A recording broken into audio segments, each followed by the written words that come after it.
मुल्क में डेंगू के वार, खैबर पख्तूनख्वा में मजीद 79 केसेस की तस्दीक, तादाद 9,811 हो गई। सिंध में 56 अफराद को कातिल मच्छर ने काट लिया, 46 केसेस कराची के हैं।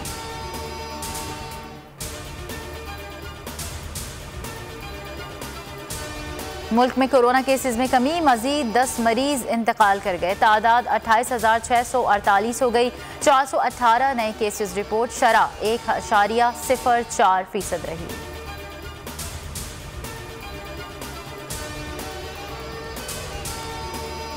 करप्ट सिस्टम से फायदा उठाने वाले तब्दीली नहीं चाहते। उन्होंने मरे हुए लोगों के वोटों का इंदराज कराया हुआ है। ईवीएम के इस्तेमाल का फैसला क्रिकेट में न्यूट्रल एम्पायर लाने जैसा है। वजीर आजम का बैरून मुल्क मुकीम पाकिस्तानियों के लिए डिजिटल पोर्टल की तकरीब से खिताब, कहा वोट का हक मिलने के बाद हर हुकूमत ओवरसीज पाकिस्तानियों की कदर करेगी।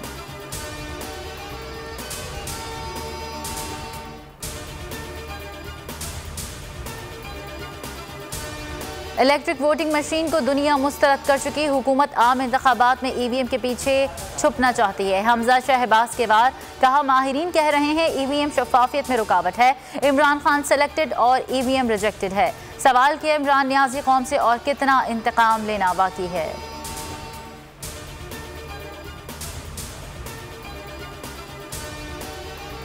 पीपल्स पार्टी का आज वजीर दिफा परवेज खटक के हल्के नौशहरा में पावर शो। परवेज खटक के भाई और भतीजे समेत दीगर पीटीआई खिलाड़ी जियाले बनने का ऐलान करेंगे। इंतजामिया जलसा रोकने के लिए सरगर्म, इजाजत देने से इनकार। दफा 144 नाफिज, पीपल्स पार्टी ने हर सूरत जलसा करने का ऐलान कर दिया।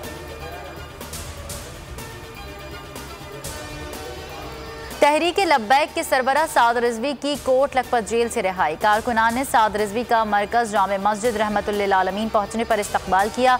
टीपीएल के सरबरा को 11 अप्रैल को लाहौर से गिरफ्तार किया गया था। अल्लामा खादिम हुसैन रिजवी की पहली बरसी आज मनाई जा रही है।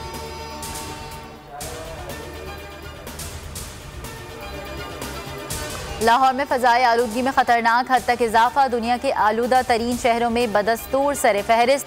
Air quality index 501 record, Karachi 8वें नंबर पर।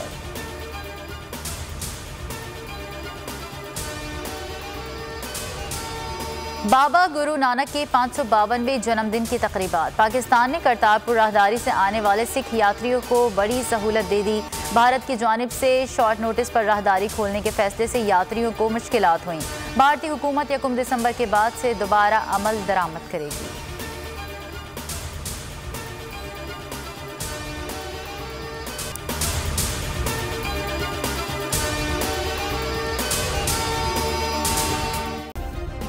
सब्सक्राइब करें और बेल दबाएं ताकि कोई खबर रह न जाए।